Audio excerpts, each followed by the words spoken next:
Sharan from Bharat Exhibition. We are one of the leading event organizers in the field of IT, telecom and cybersecurity. And I want to express my gratitude to Shashiji and Bharat Exhibition and all the partners, all the co-panelists. अस्सलामु अलैकुम। मैं ज़मीर अहमद अंसारी और आप देख रहे हैं Z news for you. अर्ज यह है कि आपने अपने channel Z news for you को अभी तक सब्सक्राइब नहीं किया है तो सब्सक्राइब करें और साथ में दिए हुए बेल आइकन को भी दबाएं, जिससे हमारी आने वाली सभी वीडियोस के नोटिफिकेशन सबसे पहले आपको मिल सकें। जी सर।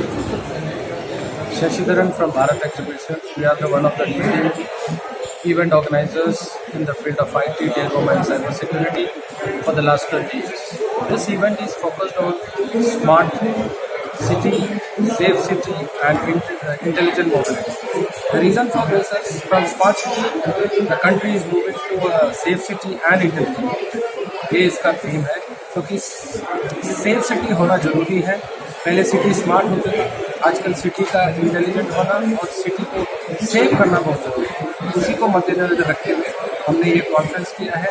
यहाँ पर पुलिस, आपके authorities, government authorities, private operators, ये सारे मिलकर एक डिस्कशन किया कि हम इसको नेक्स्ट लेवल पे एक सेफ सिटी कैसे बना सकते हैं, जो कि आज हमें बहुत ज़रूरी है एक safe city.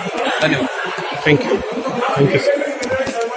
First of all, I want to express my gratitude to Shashiji and Bharat Exhibition and all the partners, all the co-panelists here and all the audience. It's a wonderful occasion for me to share my thoughts because I represent Delhi Police, so I have come here with my expectations because I also want to learn what's happening in corporate world, in technology world, what's recent thing in the technological landscape which we need to adopt in government. So it's a kind of mutual learning for me, and whenever I go and deliver such a talk, I always come back with more enlightened, more visionary person in terms of technology. So with this, I just want to flag certain issues, certain pointers which where we need to deliberate.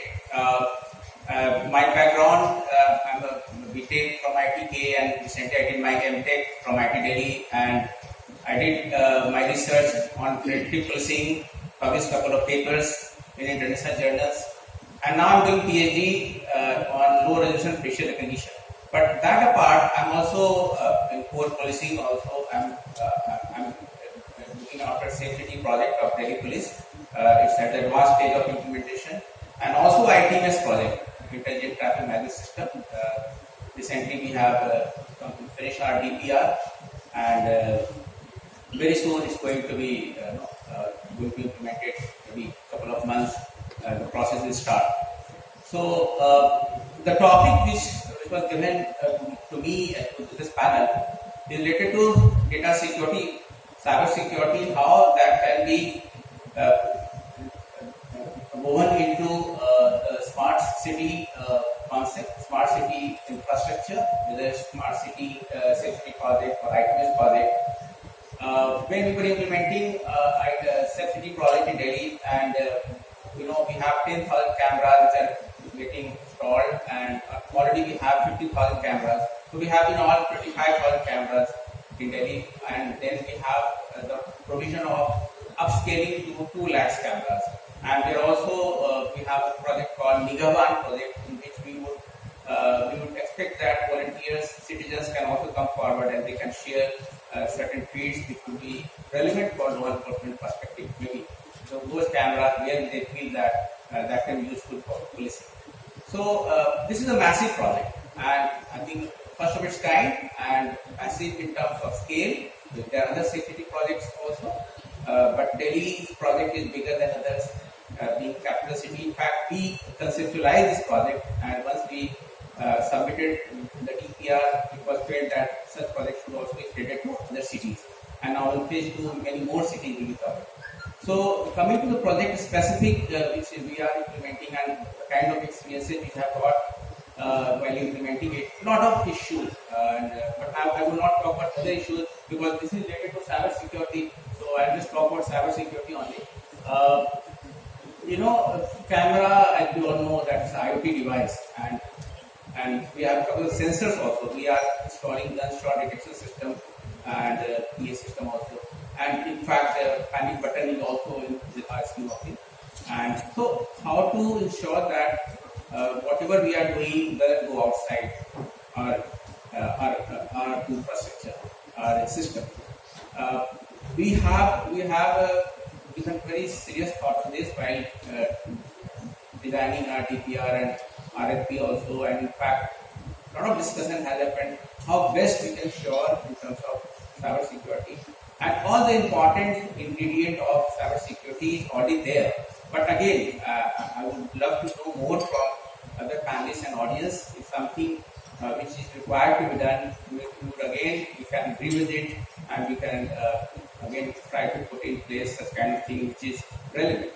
Now coming to cyber security these days, because this is the future of cyber security, because whatever existing ways of securing a system, a network, or data is commonly in place. The industry standard which is there, we are implementing that. So we have not left any stone unturned when it comes to cyber security. We know that our system will be having access to many sensitive footage, which should never go in public domain. So having said that, we would like to have the best system in place. Already we have whatever best available is already there in our system, but if something new which can be put in place, I would like to know from this August forum. And end-to-end security in terms of like highest possible encryption standard, which is subject to the compute available, not even compromising on compute, because we can go on and on in terms of encryption. It can be hardened to any extent, but again, video analytics is one thing where a lot of compute is involved. Transmission is also something which is very important when you want low latency, when you want compute in real time, because when you are talking in terms of facial recognition system, you have to save time in the entire pipeline. So if you increase encryption standard, perhaps some that will cost you in terms of time complexity, and of course compute cannot be infinite. You have to design your compute according to your requirement. So we have put in place a trade-off in terms of compute requirement, in terms of time complexity, and in terms of cyber security requirement. So, but again, in future, because today only I was reading newspaper, NSDC, there was a report that National Skill Development Corporation, that report says that the future is not in login password. The login password will go, and biometric security, because you just mentioned that in biometric security in the future. But again, when we talk about generative AI, and we know that the pitfalls of generative AI, how images, videos, audio can be created with very less amount of data. Even my voice of 3 seconds would be sufficient to create any script can be converted to my voice equivalent with just 3 seconds of sample, and that will be practically impossible for any person who knows me to pinpoint whether this is real or fake. So the psycho audio realism is so much that machine definitely can find out, but the machine has the capability, and there are some algorithms by which you can say that whether an audio is real or fake. But for ordinary human being, it's absolutely impossible. The way, and there are many crimes, cyber crimes are happening based on this notion, this idea, this concept, this technology. So my advice would be, when you are going into biometrics only, perhaps these are something which you have to factor in. So I think this is a time of multi-factor security. Biometric security alone may not be sufficient. Even if you have the best of biometric security system where you use fuzzy word and all this stuff, you are not because my voice, my face is already available in public domain. So face alone, voice alone may not be sufficient. Even fingerprint, because these days people have come out many ways of faking fingerprint. Artificial, plastic based fingerprint can be mimicked, and that have been used by people. How to ensure liveliness detection, liveliness in fingerprint, liveliness in face and audio, all these things have to be ensured so that in real time we can find out whether person actually speaking something or it is being generated by machine. So that additional AI component has to be there, which can find out the person who is giving a voice sample, the person who is giving face signature or maybe fingerprint is the actual person, is not being generated by machine through AI. So again, this is fight between AI and AI. So AI system will generate it, again the AI system will fight. So we have to be one step ahead of it. And when we talk about multi-factor, I think login password, perhaps my understanding, will never go. It will be there because when we talk about security, one class of security is what I know. Another class of security is what I am. Biometric falls in what I am. So what I am cannot be changed. But wherever I go, my biometric security will be available. I don't need to remember anything.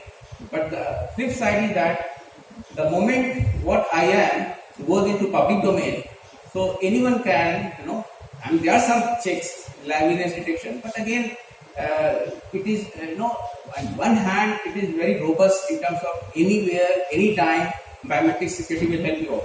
But on the other hand, anybody can steal that information and that can be used in place of my personal agreement, without my personal agreement. And this is what's happening also these days.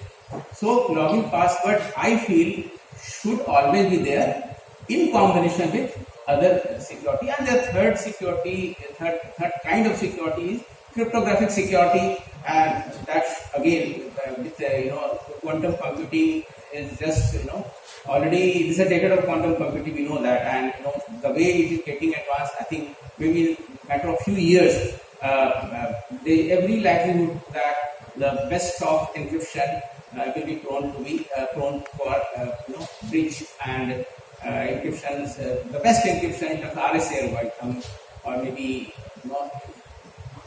DES and ES and all the other state-of-the-art algorithms may have to go several notches above in terms of number of bits. So whatever bits we are using, that may not be sufficient, because with the power of quantum computing, these algorithms, these state-of-the-art algorithm can be broken. So we have to think about quantum cryptography, and we have to invest into quantum cryptography so that we can again counter the challenges which will be posed by quantum computing. So these are the couple of things in cyber security area, which I feel for data security, for network security, or overall computer security, cryptographic security, biometric security, and another way of securing would be perhaps blockchain-based security, because today that report also says that blockchain is the key, because why do we need to sign every time we access some application or some services? We have to do it many times. So remembering so many passwords may not be feasible, and that's why we always want to keep our password very simple, because we don't want to lose access to any application which is so vital for our day-to-day life. So we keep it simple so that we remember it, or we want to write it somewhere. Again, that is very risky. So to avoid that, the idea which has been given that you sign once and then through blockchain everywhere, same password will be applicable across the board, across application, across services, across infra, it's anywhere, anytime kind of access. So that's a wonderful idea. But again, there is a flip side. Once you have signed in, all applications will access. Suppose somebody is able to get access to one system, one application, he may have access to everywhere. So that robust multi-factor credential access control has to be put in place. Then only we can ensure that our system is fully secure. And coming to IoT security, because cameras are in deserted places where anybody can physically access camera space. And now how that can be misused, to somehow do some kind of nasty things with our system. That is something we are always apprehensive of, and in fact we want that any idea, any apprehension of yours which need to be addressed. I would like to discuss that, because I don't want that the Safe City project, which was, and the way we are scaling up everything, should have that kind of vulnerability. So I would like to know from this August forum something which bothers you. Kindly share with me, share with all of us, so that we can address and we can take some timely action, so that such things then come to fore. So any other point, any audience you want to discuss something? Yeah. Thank you so much. It has to be collision proof on the ships, which is going to be mounted on top of the robo. And that robo is a firefighting agent. So camera will detect if there is any fire or smoke or anything, and the robo will act accordingly and close the fire. Because the biggest challenge, whenever there is a fire catch, the camera vanishes. So that's why exactly. That's why I That too, inside the module is thermal. It's not only vision. in this two modules, whatever vision as well as thermal module. So that Sir, we are a UK headquartered company. Next year we are starting Make in India.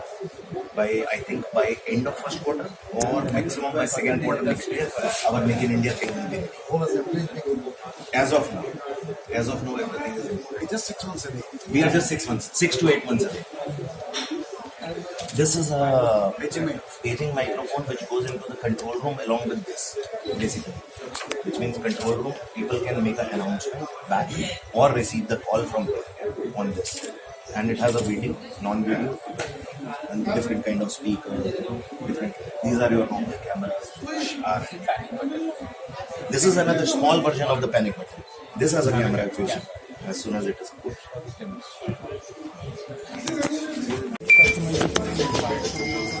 Some sort of customization as per the requirements of RFP or in India.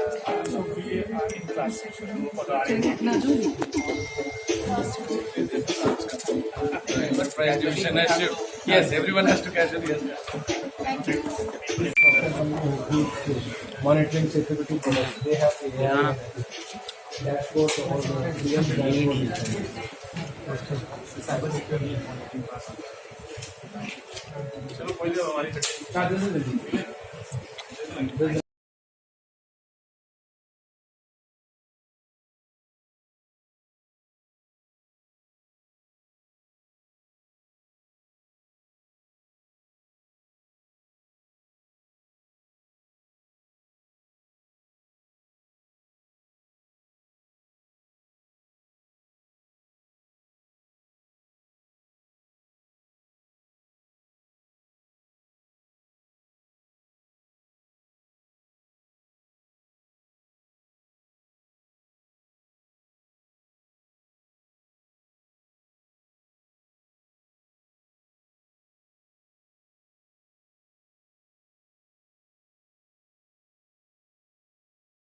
To the next conference on safe city and intelligent mobility. As you all aware, we started this 10 years back. We started with smart cities. Now we moved to safe city. Now there is no more smart cities. Now it has to be safe city. And amongst us, from the busy schedule, we have the man who's going to keep Delhi the tech city and the safe city.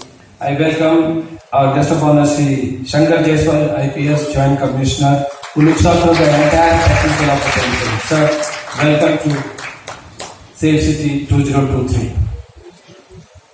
Then we have another man who manages all the projects. I was just hearing from him telling Jaiswal sir, we are more than connecting people. So that's Sri Manoj Tandon, Director Projects, Operation Maintenance, Railway. Manojji, thank you very much. As you all know that recently Manoj ji has become the director projects of the Great Dam. We have the industry experts who provides the back-end support, what cameras, how and all. We have Shri Sajal, Vice President of Innovation Strategy from Nodal Communications. We have a new concept, I was just telling Jaiswal sir.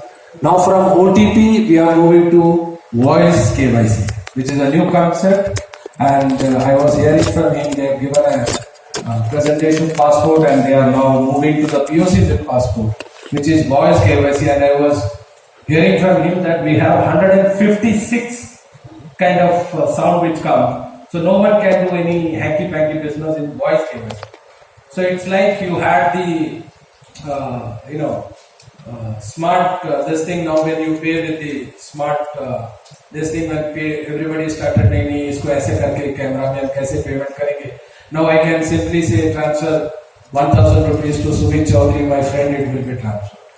So Sumit, don't expect soon the money to come, but let the KYC comes. Then we have the Director of Innovations from STPI, Mr. Subodh Sachin, who is talking about innovations in STPI, and as you know, there is a lot of changes is happening after the new DG has joined in STPI. Welcome, Subodh. Then we have Manoj Kumar Singh, the Chief Regulator from the Indus Towers, who is one of the big infra and a big player in the smart city. Manoj, welcome. With all this, you need a man who will tell you how to connect all that. That is what Mr. Sumit Chaudhary, who is sitting here. He is also a consultant to the Delhi projects. I wanted to just take 2 minutes, Jaswant sir. I know you have a busy schedule. Now the G20 is coming. I was reading today that we are going to close for 3 days, all the things in Delhi.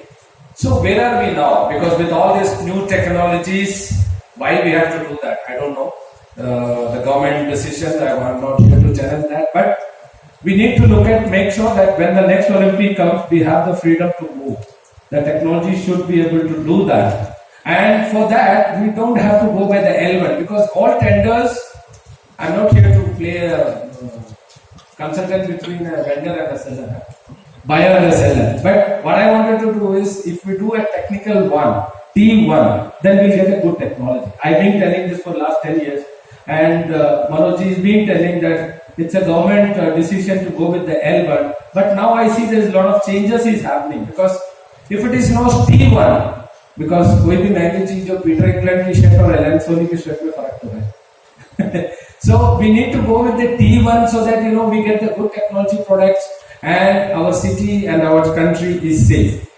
Having said that, I hand over back to Madam to invite the other speakers. Have a nice time. I know the rain is this thing, otherwise normally by 9:30 our hall gets full.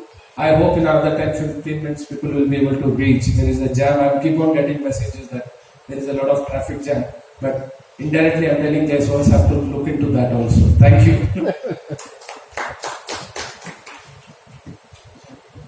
Thank you very much indeed.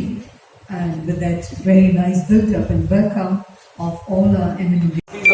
Is a project which has created a process in the city to be aware of what is going on, be conscious of the changes that it needs to do, and keep on innovating. So we need to figure out, as an industry, as the government, how to create sustainable projects which continuously innovate through the journey.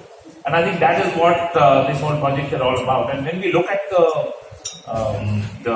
the journey of what people are wanting, so many times people have said, why do you do smart city projects when we don't have basic roads and we don't have basic sanitation? Yes, you don't have basic roads and basic sanitation in many places, but unless you do some cutting edge project on the other end, trying to figure out the art of the possible, you will never be able to leapfrog into the smart city space, into the space where you are improving the quality of life.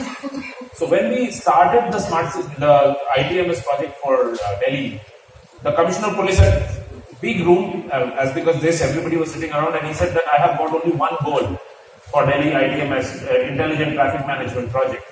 He said, I want the citizens of Delhi to reach home safely, quickly, and improve their quality of life. That is the goal of the whole ITMS project. And we are here trying to figure out cameras, this, that, measurement. But if you look at the goal, it is very simple. How do you improve the quality of life of the citizen of Delhi or of any other city? Right? So that's what we are working towards. And we have gone through the communication age. Sir talked about setting up all sorts of communication infrastructure. Then we put all kinds of information systems on top of it to figure out how to collect the data. I think Norton, we heard how they are the primary source of collection of data.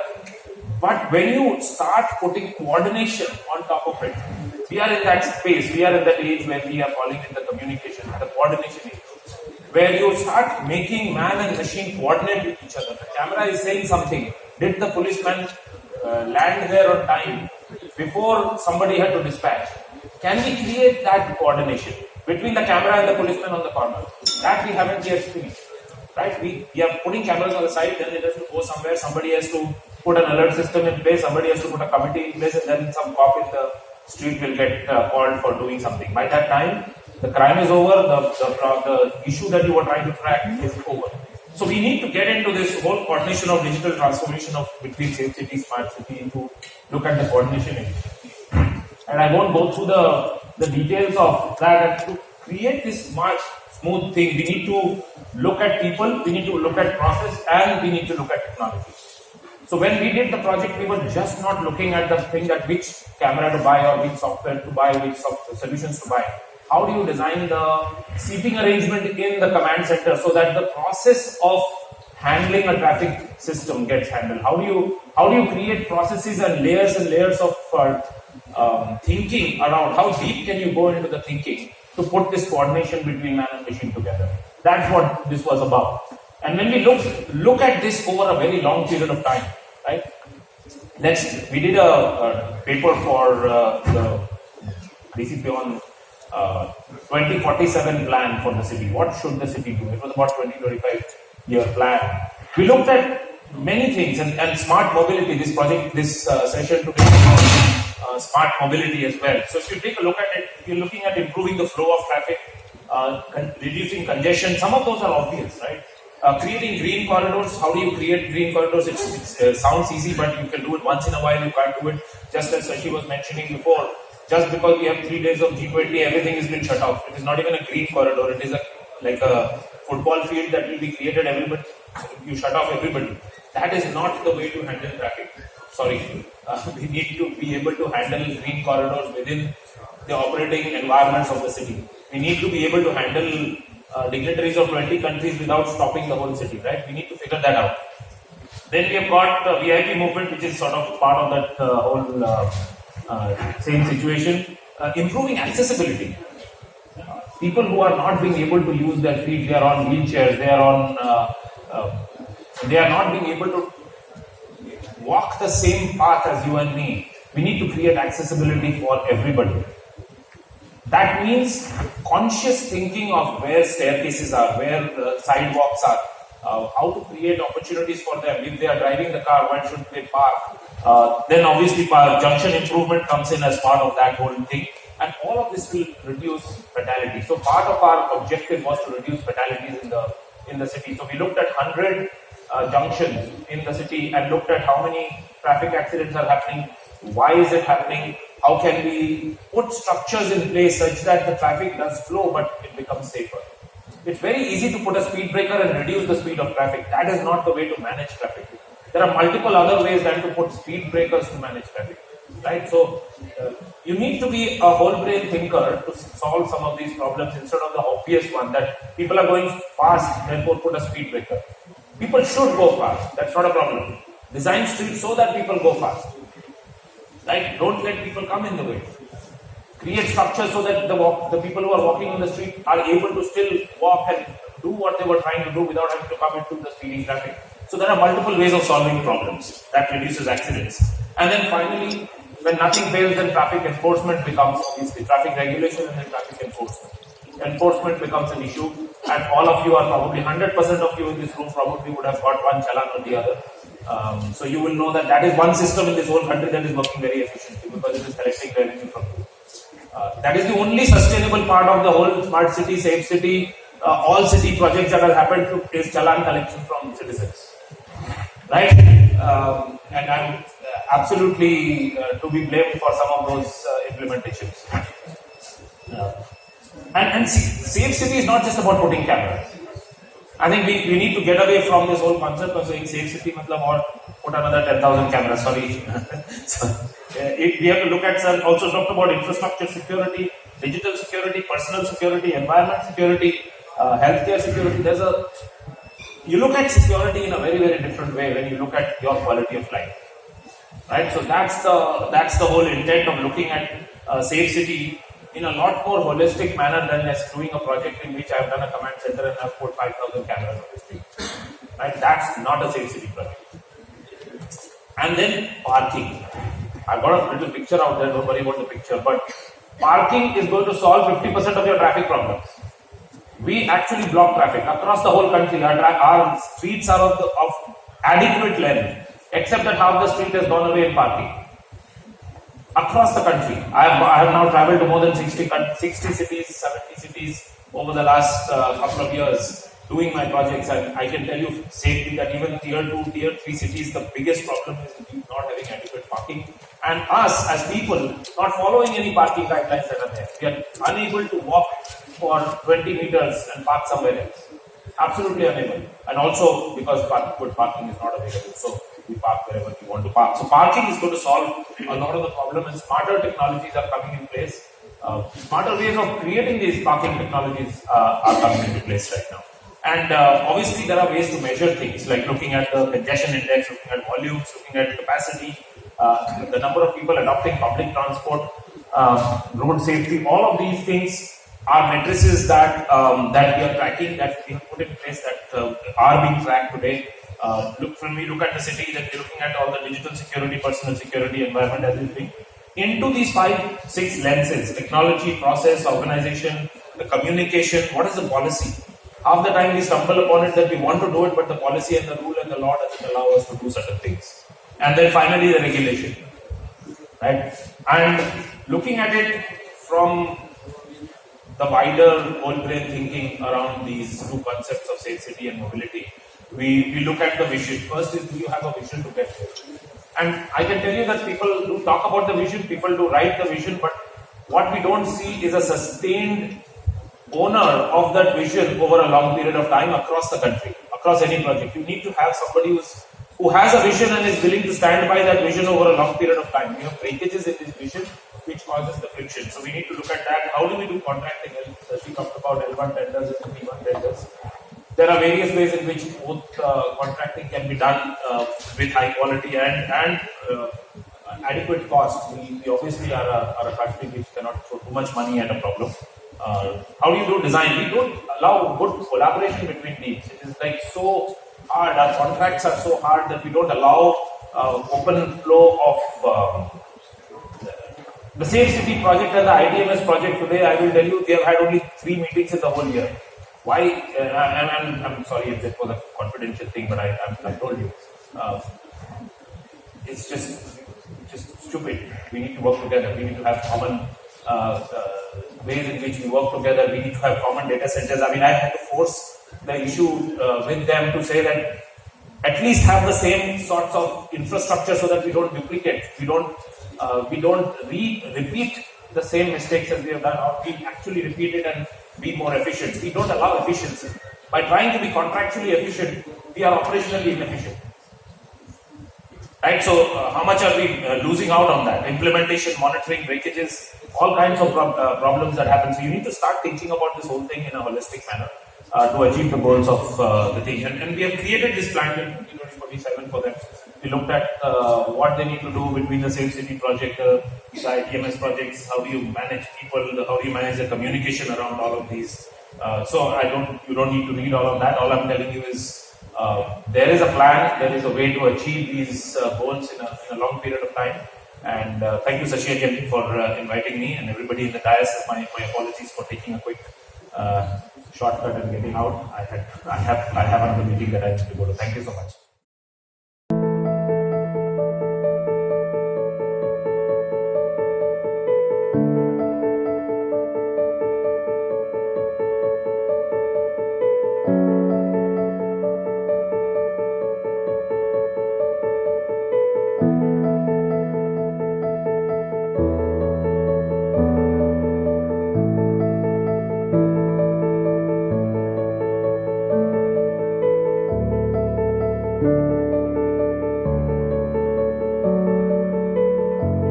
of getting the technologies, getting the product developing the product as per the requirement which is prevailing in the different markets. As a brand, we had a choice. Either to be the best, which is obviously not a easy thing to do, or to be the best price. Again, I don't know what's the definition of a best price guarantee, because there could be always somebody who can offer a better price. So we made a choice that it's better to be different. When I say different in terms of technology, different in terms of technology adaptation, different in terms of adapting and learning from different geographies and try to put those aspects into the products and take it to various geographies where it could solve the technical challenges, the technology challenges across the globe. Certain, just to re-emphasize on what kind of certifications we carry, which are like global certifications which are available across the globe. Our global manufacturing base has been UK till now, and within next 2 quarters we are moving most of it to, on the surveillance side at least, we are moving it to India, and we should have our Make in India operation starting from second quarter, most likely, plus minus a couple of months. Certain global things, I don't know how much it is visible. Unfortunately, it is not much visible here.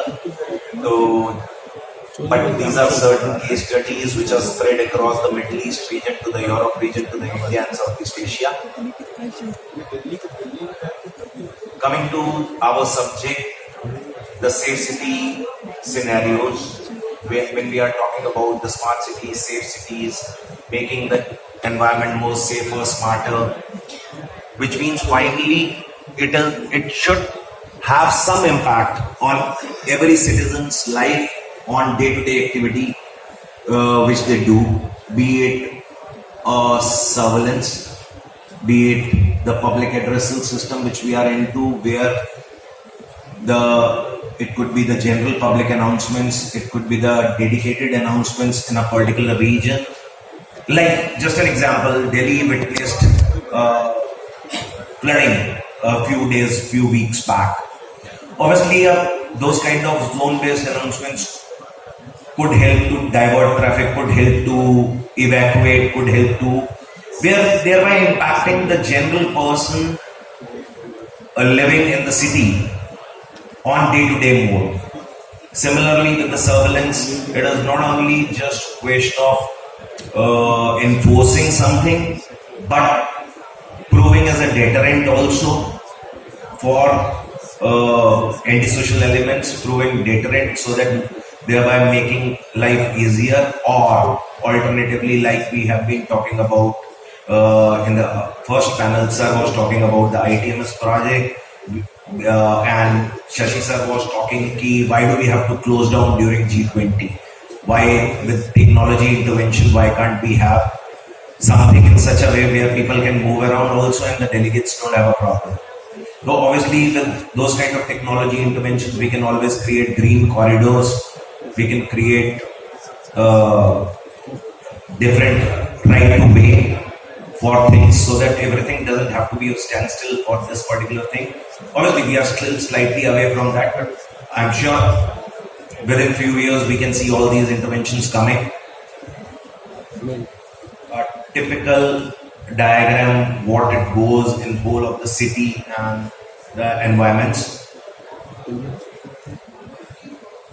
Certain interventions again related to the city, where your transport, public transport can be monitored, your any public utility vehicle can be monitored. Face recognition system was talked by again our joint commissioner. The face recognition systems can be installed specifically at least at the important public places like the VVIP areas, the defense areas, the DMZs. The intelligent traffic management systems. smart infrastructure where we are trying to trigger pre-defined announcements, application-based announcements, situation-based announcements, or a zone-based announcements. And all those things can be done from a single console, either pan-city basis, or again it could be a very specific region where a particular event is happening on a real-time basis.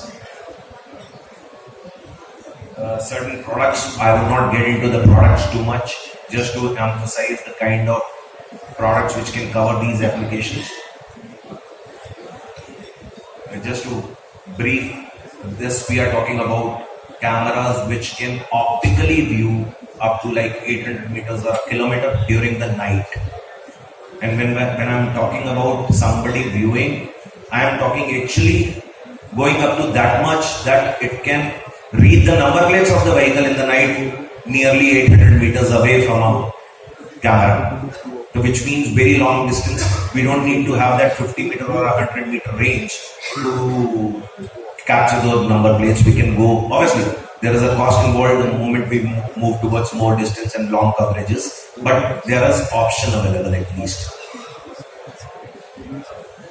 The vehicle based surveillance, explosion proof, like this particular thing we are already putting it on a INS Vikrant, wherein this particular cameras are getting mounted on the top of the robo, which is going to act as a firefighting agent.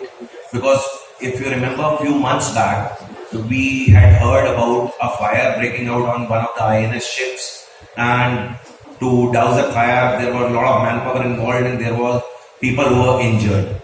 So this particular thing is a manless firefighting agent where the technology intervention can at least help saving the human effort and thereby probably saving the human lives as well.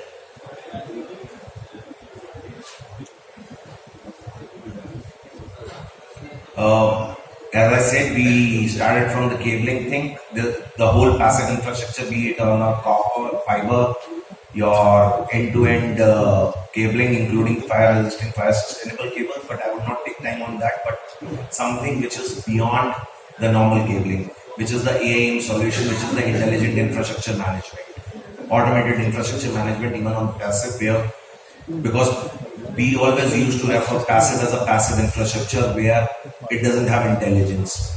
But today we can build the intelligence on that passive infrastructure also, wherein we can know when we are creating the bigger data centers, when we are creating the huge infrastructure in terms of fiber and all, we can create that infrastructure where we know if a port has been changed or connectivity has been lost with the port, where we are talking about thousands of high density data center racks. More than half the time goes in identifying which port in which rack is disconnected. Whereas this automated infrastructure gives us the real-time view in terms of reaching that particular port within few seconds. This is just a diagram about the architecture diagram about the AIM solution. And as he said, if we will have time, we will take up the questions. Otherwise, I would be available behind. If anybody has questions, either we will answer after this session or I am available behind. Thank you. Thank you, Prashant ji. So he spoke about a lot of gadgets which will make our cities smarter, and of course about cabling and other stuff also. It just simply reminds me of one simple thing which is happening back home also. Not to talk of a smart city, but a smart home also. For last 1 year, my mother has been using this Alexa device, and she uses this for playing those old Hindi songs. And morning she gets to know about weather and some basic news of the day. So she is very regular into this. And recently when me and my son were there with her, so she was asking Alexa to do something. And Alexa wasn't doing, she was doing random things. And mera beta suddenly bola, chup kar Alexa. And my mother was little sad over this, or probably after that she was little furious also. She asked my son, bete badtameez se baat nahi karte. And my son was zapped. बोल रहा दादी Alexa है ये machine है. बेटा machine है तो क्या हुआ, बदतमीजी करनी होती है आपने. So what I'm trying to tell you here is that people have started having that emotional connect with the machines also, which probably a few years back none of us thought will have that. And you also, all of you, with your mobile, you may or may not appreciate, you have got an emotional connect. आप 10 minute छोड़ के देखिए उसको, आपका दिल दिमाग छूटना no problem, but mobile छोड़ने is a bigger problem, right? So we are developing a lot of emotions for our gadgets, and that's where I think things will start, taking a very different shape. So thank you, Prashant ji, for a nice session, a nice introduction to the technology engagement you have. Let me now introduce Mr. Amit Mehta. He is the DGM Government Vertical for Alcatel-Lucent Enterprise. He is a business leader with 20 plus years of experience, specializing in creation of successful global multinational customer-oriented organization from the ground. He has demonstrated ability in strategy creation and application, as well as in the facets of management, including budgeting, forecasting, and system application. So quite a diverse portfolio he has in terms of doing and engaging with the society. So may I request Shri Amit Mehta, please start your presentation and enlighten the audience.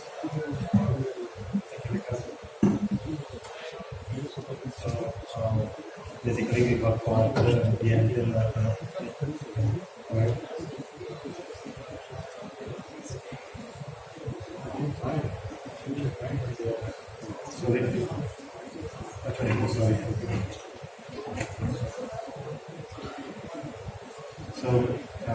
say what we have been in network, we have complete diverse portfolio. We can say about we are into complete converged platform. We provide some.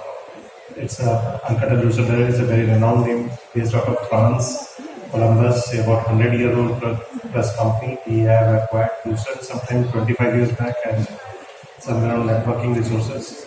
Now, last but not the least, we have started making our presence in India. We have started making a lot of R&D facilities, lot of development centers and everything, tax support and everything based out of India.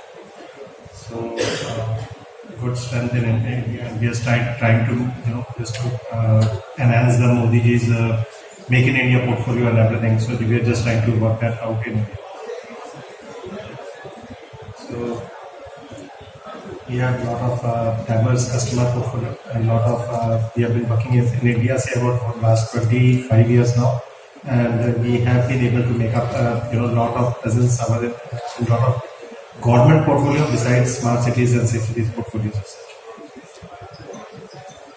So basically we have say about 5 verticals. Actually we concentrate on some education, healthcare, government, transportation, but now all these particular portfolios actually are converged actually in India on government portfolio itself.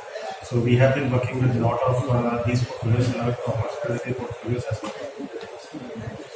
So when I talk about smart city, safe city, and government digitalization platform, the major thrust is to have everything available on the mobile. Actually, that's what is the idea. Whether it's a transportation, bookings, sometime back we did not have any such a portfolio. When we were young, we computer and everything.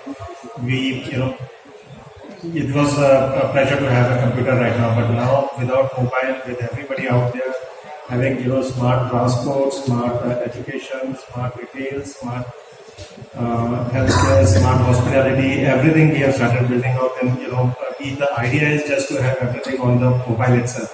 So no, that's what is the digitalization thrust that we are trying to bring in. So in the particular process, this digitalization process, whatsoever you try to work out, you have to ensure you have the complete platform out there, reliable solutions, because if you are getting it, if the network or anything goes down at any point of time, it's you have to have the tech support basically based out of India to ensure that everything is coming up. So major citizen-centric approach, if you have to work out here, it should be safe, it should be digital, mobile, healthy. You have to be connected, engaged, resilient. So you have to have a complete resilient and time-tested and industry-tested portfolio to work that out completely. So, if you are looking on smart city is the need of the hour because lot of urbanization and everything, everybody has started moving on to cities. 55% population from the rural have moved on to cities. So, about a lot of cities around building contribute a lot of 40%, buildings use 30% of the world's energy. So, if you don't have everything smart working out on your mobile, that is something that is you need to have that a green platform. If you have to have a green platform, you need to have completely working out on mobile, digitized and everything. So when I talk about smart city or safe city, you have other portfolios like smart lighting, smart waste. If that is not there at the moment, it would be there in every household. It would be there. Right now, it's started working out on a platform of multiple platforms. On smart cities, that is the initiative that has been taken some time back. But sooner or later, all these smart platforms has to come out. It has to come out onto every household. So every household should be expecting to come out with the smart platform, whether it's smart lighting, smart HVAC, smart metering, or you talk about smart transport, or you talk about smart air quality, smart video, every analytics, everything, just to make sure everything is smart is the idea that. And this is the idea with AI and artificial intelligence and everything coming in. This would be the idea that would be prospering in the time to future. So it's a, relatively with the growing population and everything, if we have that completely built on our platforms, that it is the time-tested feature, and that is everything is going to be smart out there. Even the governance. Everything you talk about has to go on to smart offerings. So these are the benefits of improved city reputation, citizen well-being, citizen engagement, decreased anxiety and attraction of new businesses. So that is what is the future that is going to lie out. In time to come. We cannot expect what would be the feature or the smartness that is being, in the time to come that is going to come across. So,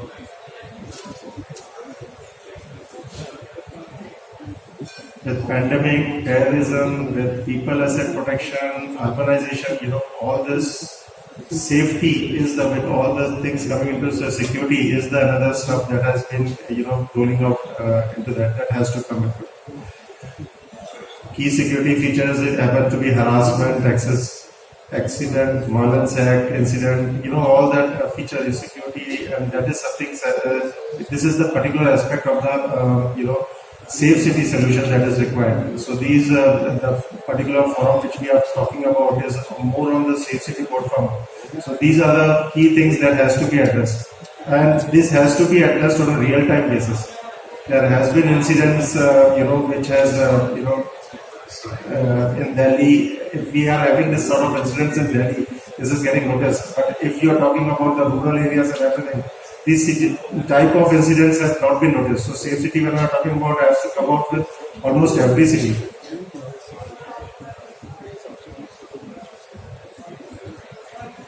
So these are the arrangement. So the basic thing that comes on at the back for engaging this all this particular platforms is the Internet of Things. Internet of Things, as you might have already heard about, every platform has to go on to Internet of Things. You have to have the cloud control traffic. You have to complex security and ladies security. Then there are a lot of security stuff that has to happen. So CCTV camera, whatsoever. So basically, smart coupling, building enablements, like sensors, like Zigbee. Yesterday I've been to some SDR, state disaster recovery. They just want to have a sensor, seismic risk management sensors at every 10 kilometers, which is somewhere the idea is to predict, the cyclones, the earthquakes and everything on a smartness basis. I have seen that with agriculture, with everything has to be a smart city. So likewise, the safety of the complete mobility has safety of the all team members has to come across, and the mobile has to be the one that enables all this safety. So now smart, of course, I've gone through a lot of smart cities. I will just quickly take on to IoT of the things, implemented, analyzed, recognized, and implementation. So what we do is, we happen to have the portfolio of complete converged platform of complete switching platform that we work out on the, so that the network which is created for the smart enable, whether it's sensors, whether it's CCTV, whether it's anything, or it's a safety of the organization, whether you location based tracking. So all this complete converged platform of switching, wireless, and of course communication, that is something we enable. We have been proving it into multiple locations, multiple countries, multiple cities. We have presence in say about 90 countries at the moment, and we have been enabling this smart solutions and safety solutions with mobility across all these countries. So that's why I said IoT of devices, and this is something we did it for the safety, smart mobility for. We can talk about for some smart solutions, smart city solutions, where Wi-Fi solutions, where IP, CCTV, fog, everything at the back end was supported by us. So this is one of the customer profile based out of France that we did, and we have been able to support all the street lights. We have been able to integrate the application of smart city actually on the mobile itself as well. So we have been able to provide the location-based tracking. We have been able to integrate complete at the back end, provide a networking solution. We have been able to provide wireless solution. Likewise, we have been able to provide the complete communication platform on a real-time basis. That's what it was required in one of the locations in France. Of course, we have done complete networking solutions in multiple cities in India as well. So we have done, and this is some other case location of a city of Ocala in USA. So we have been present in a lot of locations across globe and providing. So these are the total customer references that we have been working out on across. With this networking portfolio, I don't want to go much deeper into it. As I told you already, it's a completely networking, wireless, and switching portfolio. Asset tracking, which is location based, and network advisor NAC solutions. And this is our communication portfolio. Thank you.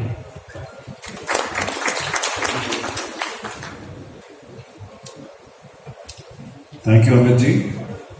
We can take one or two questions if you have, the audience has.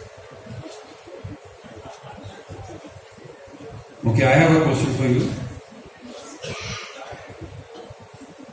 What makes a city smart? आप सब लोग तो सुन ही रहे हैं 2 घंटे से. Smart city, connected, gadgets, so many things. What's your opinion? What makes a city really smart? Yes, sir. Huawei, Alcatel, and so many other organizations. He has traversed challenging domains, taxing experiences, extremely educated projects, working on various geographies across the globe. So there's a lot more which is in his credentials, but let me now request Mr. Saurabh, please start your presentation and the delivery of thoughts to the audience.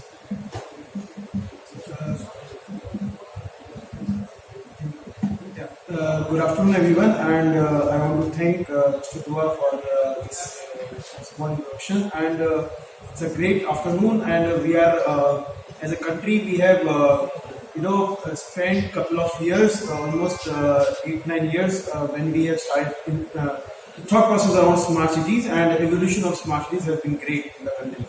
And as Sir said about using those infrastructure, so infrastructure investment has been going on, and we as users, as citizens, also have evolved a lot from what we were, let's say, 8 or 10 years ago. And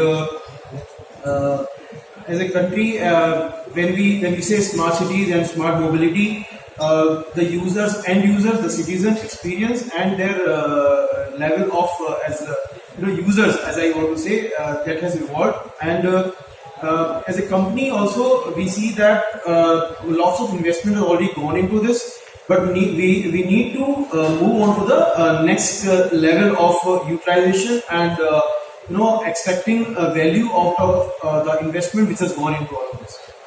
Even we talk about things which are like Wi-Fi or digital infrastructure, telecom infrastructure, communication. All those things have not been in place, and overall we see as an internet, the availability of internet and the usage of internet.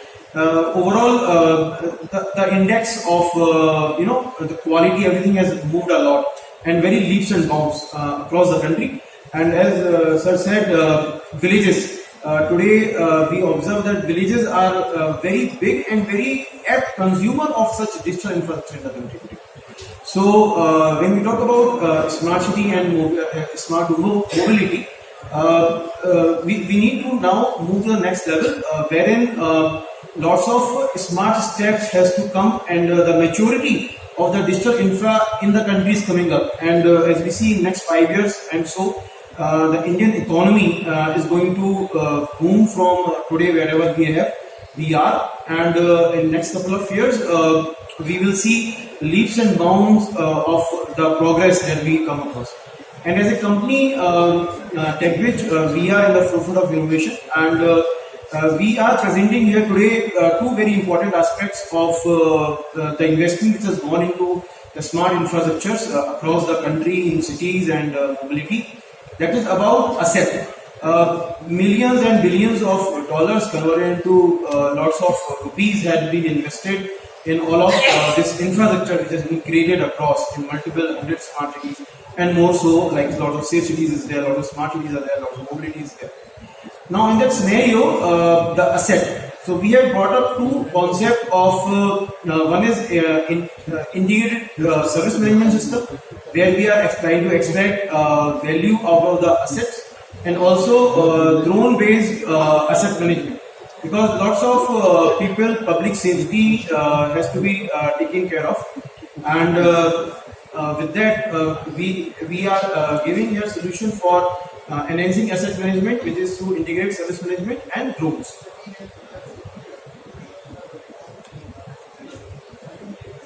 Okay, so for the effective asset management, which is very important in the current smart city scenario, as I said, safeguarding our investment in asset management is very important for everyone. Lots of investment has gone through your safe city organizations, smart city organizations. So we need to make sure that all the assets are safely managed, monitored, and we also need to see that we are able to extract values out of them. So things like enhanced security, risk mitigation, data-driven insights, efficiency boosting of the assets which has been already deployed across, remote accessibility, cost savings on those assets, comprehensive monitoring, predictive maintenance, audits, and future-ready approach. So all these are very, very important things. As Zuhal was saying about people being smarter, people being mature enough to use the asset in the right way to extract the values. How many times we have actually seen what effectively usage is happening of all those things which are available to us. I always believe personally that more than the capex or whatever money we spend in buying certain thing or by investing into an asset, it's equally or more important how we use it, how the operations are run of that system, whatever value we have to drive of that system, we should be able to do that. So when we are talking about asset management and asset life cycle, we are talking about how we are able to extract value as a user, as a citizen, and also for the agencies and the people who are running and maintaining those operations actually. So in this concept, we are introducing a certain new thing, which is drone-based asset management system, where we are coming with the concept where safety and security of people who are doing the maintenance of such critical assets in difficult terrains, etc., high buildings, etc. We are introducing a concept with the usage of drone with the asset management system, where remote sites, difficult terrain, high sites, those can be effectively monitored through the concept of digital twin, through the asset management as asset lifecycle system. So, where we are actually, as I said, we are creating a digital twin. Inspection and the monitoring is being suggested here with use of drone with our tool system, which is asset management system. Couple of advantages of such platform and subsystems in the smart city and smart mobility concept is that one is speed. We have observed, we have the statistics that with the drone systems, the speed of everything which we do in the operations is around 60% improved. Next is accuracy. Yes, so to err is human, but with machines, those errors are reduced considerably. So accuracy is improved with the use of drones in the solutions, and then reduce manual labor, where again, as I said, odd hours or good hours, we don't have those dependency on human systems. And then the data collection. The data collection and accuracy of data is pretty high when we talk about the machine drones. If we see across the usage of drones is increasing, has been increasing on the in the last couple of years, and we are introducing this concept in Indian concept in the Indian scenario of using drones for the asset management. Basically. So, couple of steps that has to be done when we do drones for the asset management system, which is first is planning and scheduling. Next is drone deployments. We need to have pilots engaged who run the who fly the drones and things like that, and then the data collection, and then AI-based data analysis and reporting. So this is like a couple of steps which has to be done for the drone-based asset management system. In continuation of this, we are also suggesting an integrated service management system. This is again a platform which we are suggesting, like with drones, also risk assessment of assets. So risks are there are multiple risks: risk by the user, risk by the custodian, risk by the owners, risk by the machines. So we are suggesting here in the current again smart city and mobility scenario, whatever investment has been done, they have to be effectively monitored, they have to be effectively used, and to extract the value out of that, we are suggesting here integrated service management system. So these are the things which you can be used, deployed, and we can work together to extract the again to not waste the money which has been invested. We have invested lots of money into the smart city infrastructure for last couple of years, and we wish that all that value is extracted, delivered to every citizen. And with this, I want to rest my position. Thank you. Thank you Saurabh ji. Audience के लिए again एक सवाल है, drone के लिए बताइए, what are the for leading us through this discussion, and a big thank to Bharat Exhibition for having this great exhibition now. Exhibition area, please can you please take your seats? I have been coming and requesting all of you, please don't speak so much. Please, with folded hands. So much of voice coming, please.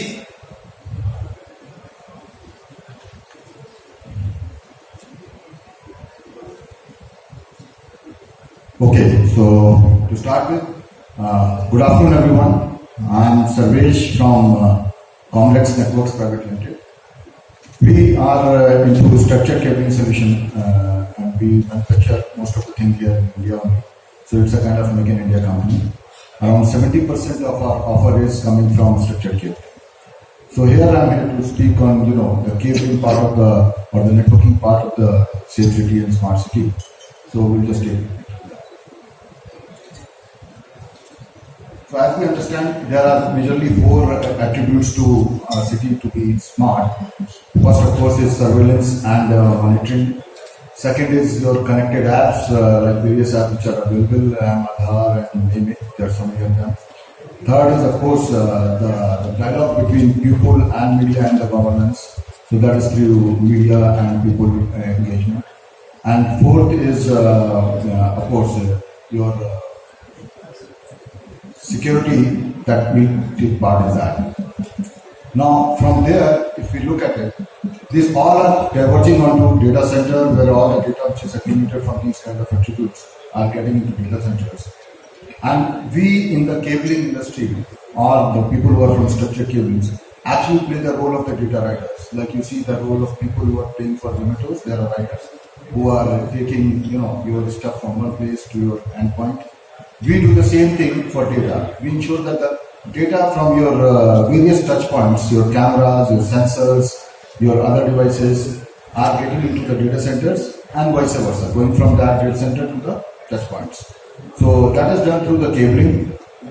Now cabling, if we speak about primarily, we are talking about major part is connectivity where the distances are large or long. That is connected through fiber cables. The second part which plays the role in this is your Ethernet cabling, which is your copper cabling as well.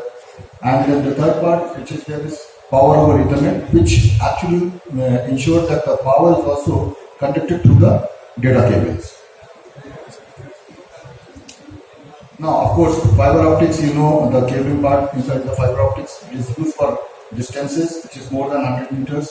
You use them to convey the data from one place to another, from your cameras to data centers, monitoring and stuff like that.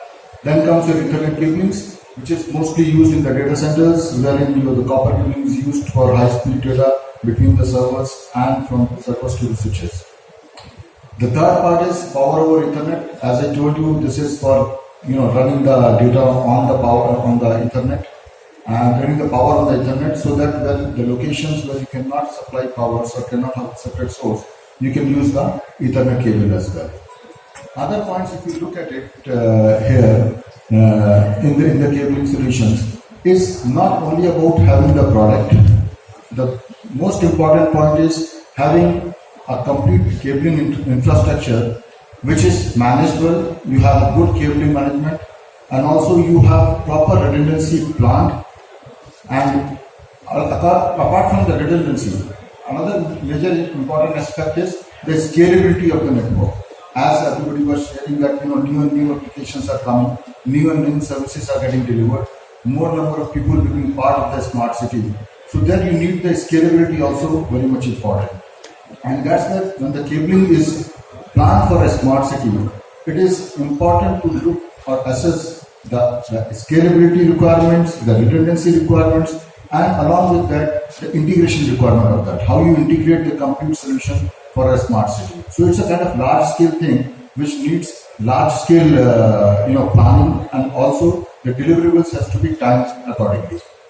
Another important aspect over here is when you're doing all this kind of planning, whether the network solution provider, the one who's providing the cabling solution for you, is having those kind of high density installation, panels where you can have more and more number of fiber points getting terminated, whether it's having good quality of the copper cables which can take and withstand high data speed requirements. So those things has to be actually planned together to deliver the whole solution. Now when we talk about Confrence, as I told you, Confrence is into structured cabling solution. We have offers for fiber, for copper, we have offers for data center, and as well as for enclosures. Now in the copper solution, we have your Cat6, Cat6A solutions, indoor and outdoor copper cabling solutions. And the fiber, again, we have your single mode, multi-mode. Single mode we have OS2, because OS1 is more or less kind of gone by. So we are having OS2. In the multi-mode we have ON2, ON3, ON4, and the basic part of the fiber connectivity is, of course, you can have cables. The connectivity, the termination point of the fiber cable, which is your various kinds of LIUs which can have high density terminations possible, we have those as well.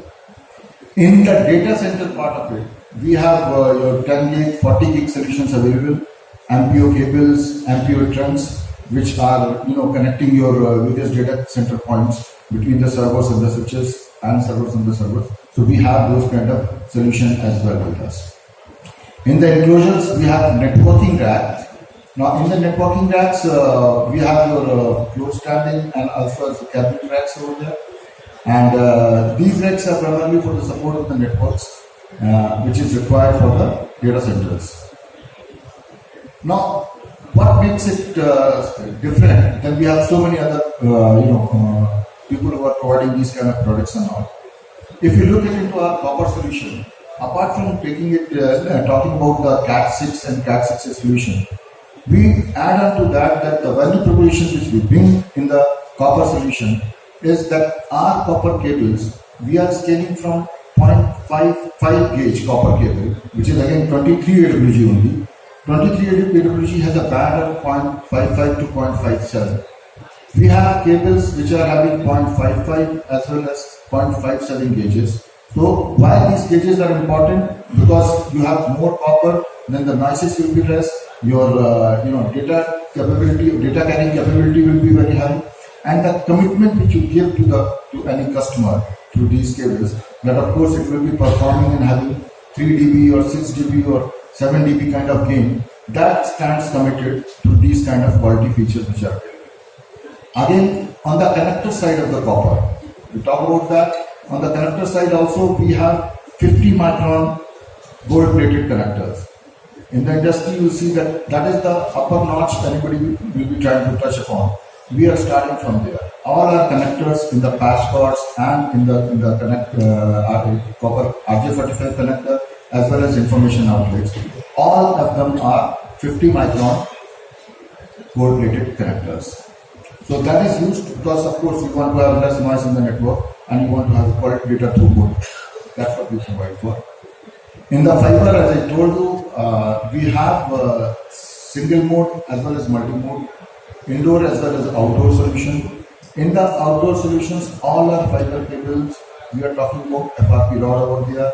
We are not delivering any kind of metallic rod through them, so that there are certain other risks which comes by if you add those metallic rods. Our fiber cables are through FRP rods, so that is there. And in the data center solutions, we are talking about very high density. We are taking from 144 to 566 kind of port connectivity over here through single panel, and also the module based kind of connectivity is there in this. That is to support various kind of data center requirements, wherein the density, port density is the key aspect of having over there. And also, if you look at LIUs, they are 100% drawable LIUs. You can draw them totally out. So that helps you to do a lot of maintenance and scalability job without much of the hindrance. So that kind of quality we are bringing to the table when we build these kind of structured cabling solutions. In the enclosures, we are having all your 800 by 1000 as well as other kind of racks, and pod stand racks as well. So these are only for the network support we have. Another thing, if you look at, Another thing, if you look at, we are ensuring that all our partners, we have pan-India presence. We have more than 100 partners supporting us only for the deliverables. Then we have integrated partners across India. All these partners are trained and are certified and are ensured to provide you a performance certifications on the warranties for lifetime. We are not talking about 20 years or 25 years. For lifetime, you will be getting your performance delivered on the network which you will do. So that is what I wanted to share with you. Thank you very much for having me over here. Thank you.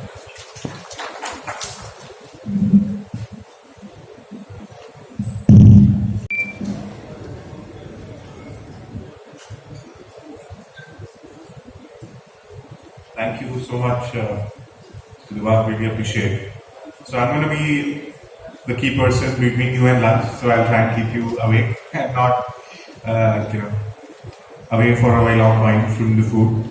So my presentation today is focused on how artificial intelligence, Internet of Things is going to change the way we are looking at seeing smart cities. I have been a consultant at multiple smart city projects in this country. And one of the key things that I've seen is that the way they were designed and when they were executed, there was a lot of difference. the smart city projects have actually become more of smart city zones than the entire city being turned into a smart model. And a lot of times when we have started redesigning smart cities into smart setups, a lot of issues came out, particularly because of lack of planning. I was in one of the cities in Rajasthan, and there was a smart city project which was starting. I saw the entire water supply had gone for a toss.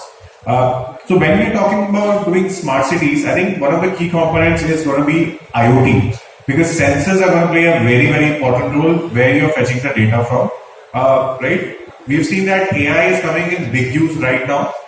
So before you move to AI, the basics have to be sorted for building IoT. And I think some of my colleagues here have spoken about aspects where they could support.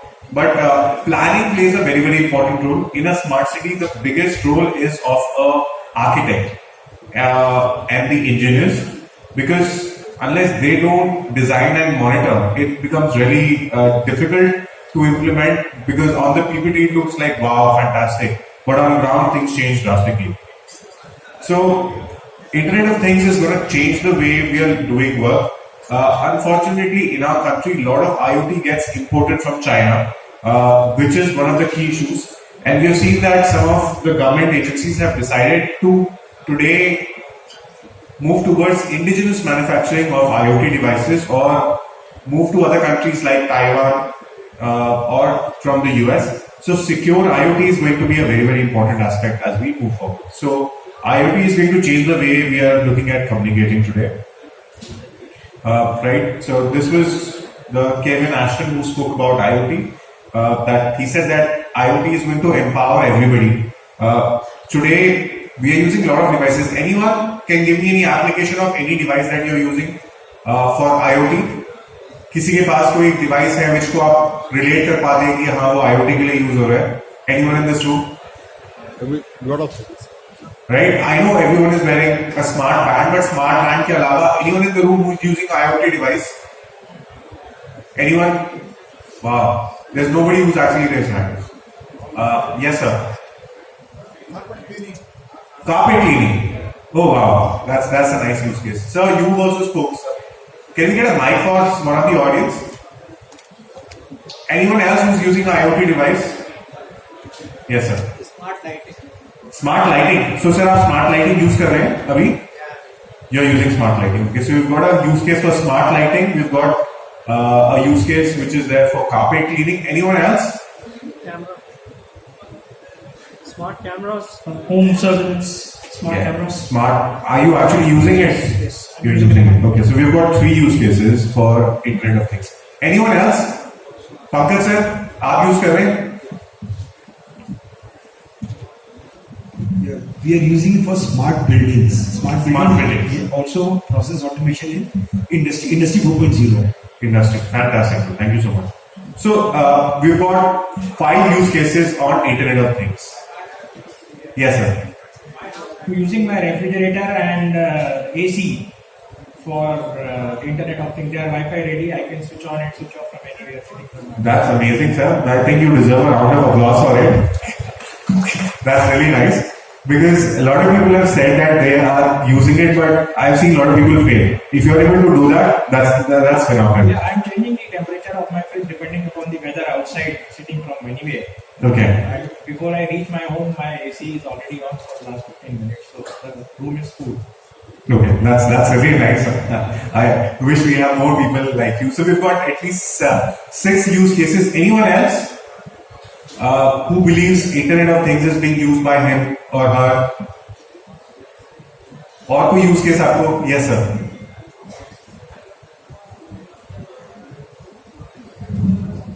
We have some solar implementation, and we are using the Sunbreaker as well as the IoT Craft user, which are for fully automating the this solar power generation system. Okay, so for solar power plant you are using IoT based sensors, right? Okay, so 7 use cases right now. Anyone else? Anyone using it for healthcare?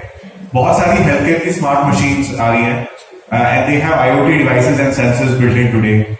Philips is making a lot of machines today. So the next part is around healthcare. Smart lights, we have already spoken about, but a lot of places where there are heavy density of mosquitoes, IoT-based sensors could also be used for killing those mosquitoes. Or we see that today, right now in Delhi NCR, there is heavy spread of dengue, malaria.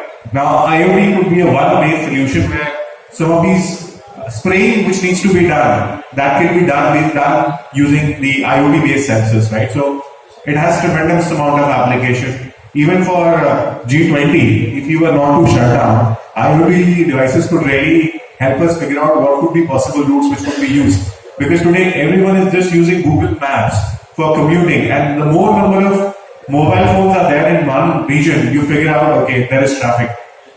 So there are multiple ways IoT could play a role, right, and enable us. So there's going to be heavy implementation of Internet of Things in this country.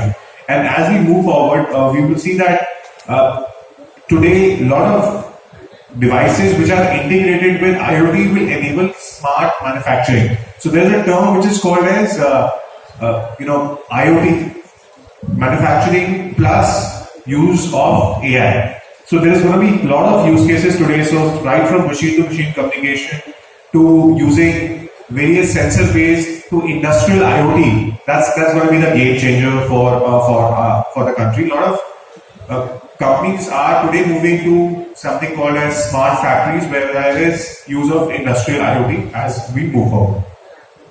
Right now, these are some of the key applications. Open source platforms today, if integrated with IoT, people can create their own systems. Like Sir just highlighted, he's using, switching on his AC remotely. You don't need to be on an existing platform which is provided by an OEM. You can create your own open source platforms and you can use it for their analytics. So those are some of the key use cases which are there. So what are the building blocks for IoT? You've got IPv6, you've got sensors, you've got structured data, you've got smartphones, you've got chips. So that's going to be one of the key components that enable IoT as part of the smart devices and smart cities. So this is the roadmap which we see. We started with RFID tracking we have moved towards software-based sensors, agents which are getting used today, and there's going to be rapid transformation. So we are moving to a physical world with the where convergence is happening, from taking care of your supply chain to vertical market applications. A lot of work is happening today on Internet of Things. So this is the larger roadmap which I see would change a lot of work as we move forward. So teleoperations, telepresence, those are going to be the next reality where work is going to happen on IoT. The key components: people, process, sensors and connectivity. We already have the connectivity, we have the sensors. What we lack in this country is basically processes. Processes of building any kind of smart cities, processes of building any kind of connectivity, right? So the whole redundancy, resilience part plays a very, very important role when we are building IoT-based sensors. Right? Now let's look at how AI is going to transform IoT. So the smart sensors tomorrow will start using a lot of artificial intelligence, and AI will enable you to connect. So tomorrow, if you're not able to find connectivity, AI will use mechanisms to building better connectivity based model where IoT based devices will play a very, very important role. So we have spoken about drones, but there will be IoT enabled devices which will allow you to have better connectivity. So if you are in a zone where there's low connectivity, there could be an IoT based sensor which will allow connectivity to spread and AI to enable it. So AI enabled connectivity is basically the future where AI plus IoT will play a very, very important role. Then the next part is AI enabled reality. We have spoken about smart cities having sensors, looking at pollution, but can that be automated using AI? That's possible. Today, generative AI, whether it is ChatGPT or Bard, if they are connected with IoT-based devices, a lot of great work can be done. So generative AI can play a fantastic role in terms of automating a lot of the work. It could enable, managing your customer relationships better, enabling artificial intelligence, cloud-based API integration, remote sensoring, monitoring. It will allow supply chain mechanisms to be built in a better way. Security and privacy also to be better enabled through AI, and then mobile-based systems. So if tomorrow we want to build certain apps for agriculture, IoT with AI can play a very, very important role in terms of helping you decide when you should provide water supply for plants or for any kind of crops. So for sensing of crops, we are already seeing IoT being used, but AI plus IoT will rapidly transform the way we have been doing our agriculture. So smart agriculture using AI and IoT is the future. So if you look at, there is 4 stages of AI maturity, where we have monitoring, control, optimization, and autonomous. Now, in this entire life cycle, if you try and bring artificial intelligence, lot of it will change across your different functions, be it from you deciding where you want to park your vehicle. So AI-based sensor can tell you these are 5 parkings which are available in Connaught Place, to helping you decide which route to take rather than depending on Google Maps, which is becoming very down right now. You could use AI-based sensors saying that there is a better way you can park your car, or even looking at the efficiency of some of your devices. So AI plus IoT, the whole journey is transforming. Right, these are the larger manufacturing applications, from energy sector to retail to consumer to life sciences. A lot of work is changing. So the application of IoT is going to be a huge game changer, at least for this country. Be it smart grids, be it retail, right? So those are going to be some of the key enablers which will enable IoT. So the evolution, sensors will allow you to create, communicate, aggregate, analyze and act. So these are some of the key applications. And obviously security becomes paramount, so a lot of data links can happen.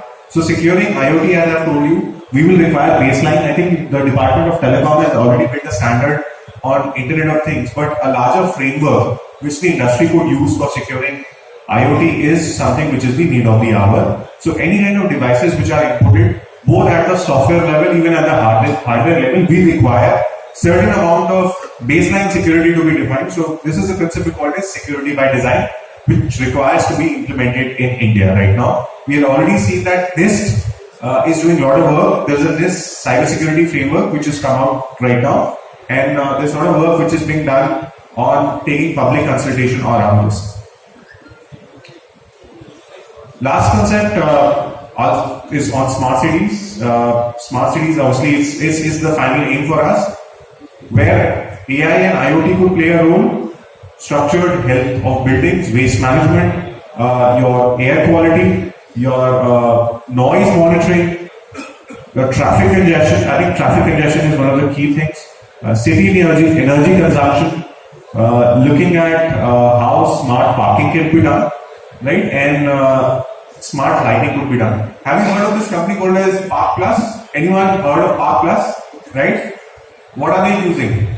They are using IoT. Their entire thing is dependent on Internet of Things, right? So it's a IoT-enabled company which has raised good amount of funding from Sequoia, and they are changing the way we do parking, and everything is IoT-enabled. So your parking solutions could be solved using IoT, particularly in Confrence.